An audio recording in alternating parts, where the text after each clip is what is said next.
WhatsApp guys, কী অবস্থা সবার? আশা করি আপনারা সকলে অনেক অনেক ভালো আছেন। গাইস, আজকে আমার এক বন্ধুর বার্থডে। তো আমরা বার্থডে পার্টি আয়োজন করছি পতেঙ্গা সমুদ্র সৈকতের পাশে একটা রেস্টুরেন্টের মধ্যে। রেস্টুরেন্টটা অনেকটাই সুন্দর, তাই আমরা এখানে এই আয়োজনটা করব। বার্থডে পার্টিটা এখানেই হবে। আর বাইরে প্রচণ্ড গরম, তাই কেকটা ফ্রিজে রেখে দিচ্ছি। সন্ধ্যার টাইমে আমরা বার্থডে পার্টিটা করব। তো আমি বন্ধুর সাথে কথা বলতেছি। আজকে আমার এই বন্ধু, ওর নাম আসিফ, ও বলতে আজকে একটা মেয়ে পটায় ফেলে। আমি ওর সাথে যতবারই ঘুরতে আসি, তো ও ততবারই বলছে আজকে একটা মেয়ে পটায় ফেলে, বাট ও একটাও করতে পারে না। তো আমরা ছবি তোলার জন্য আবার ওই রেস্টুরেন্টে চলে আসি। ওই রেস্টুরেন্টটা অনেকটাই সুন্দর, তাই ওখানে ছবি তুলব। আর আমার বন্ধু ছবি তুলছে, দেখেন ছবিগুলো অনেকটাই সুন্দর হয়েছে কিনা সেটা দেখতেছে আমার বন্ধু। তারপর আমরা ছবি তোলার পরে আবার ঘুরতে বেরিয়েছি। এখনও পুরো সমুদ্র সৈকতটা ঘোরা হয় নাই, তাই আমরা আবার ঘুরতে বেরিয়েছি। ও বলতেছে এখানে ছবি তুলবে।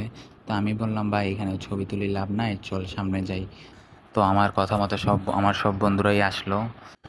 তো গাইজ, ভিডিওর কোয়ালিটি হয়তো খারাপ হতে পারে, বাট আমি কোনো ব্লগ করার জন্য প্রস্তুতি নিয়ে আসি নাই। আমার বন্ধু বলতেছে একটা ব্লগ কর বন্ধু প্লিজ। তো আমি ওর কথা রাখার জন্য আমি একটা ব্লগ শুরু করছি। তো ভিডিওর কোয়ালিটি এবার হয়তো খারাপ হতে পারে, সমস্যা নাই। সামনে একটা পুরো পতেঙ্গা সমুদ্র সৈকত বা সি বিচ যেটা বলে পতেঙ্গা সি বিচ, ওইটা নিয়ে একটা ব্লগ নিয়ে আসব। তো ওই ব্লগটি দেখার জন্য সবাই আমার চ্যানেলটি সাবস্ক্রাইব করে পাশে থাকবেন এবং আমাকে এবং উৎসাহিত দিবেন যে আমি আরও নতুন নতুন জায়গা, চট্টগ্রামের যত নতুন জায়গা আছে সব জায়গাগুলোকে আপনাদের ঘুরিয়ে দেখাবো। তো আমরা সারাদিন ঘোরার পরে আবার ওই রেস্টুরেন্টে চলে আসলাম, সি ভিউ রেস্টুরেন্ট এটার নাম। তারপরে আমরা কেকটা পরিবেশন করলাম। আমরা আগের থেকেই ওয়েটারকে বলে রেখেছিলাম যে সব কিছু রেডি করে রাখার জন্য। তো আমরা আসি কেকটা পরিবেশন করছি। সব কিছু পরিবেশন করার পরে কেক কাটা শুরু করছি। তো আজকে তার জন্মদিনে অনেকটা এক্সাইটেড ছিল সে, কিন্তু তার একটা দুঃখ রয়ে গেছে এখনও, তার মোবাইলটা হারাই গেছে। তো সে পুলিশে জিডি করছে, এখনও পায় নাই। তো সবাই দোয়া করবেন ওর মোবাইলটা যাতে খুঁজে পাওয়া যায়। আমার দুই বন্ধুর হাতে দিয়েছি দুইটা স্প্রে আনছিলাম।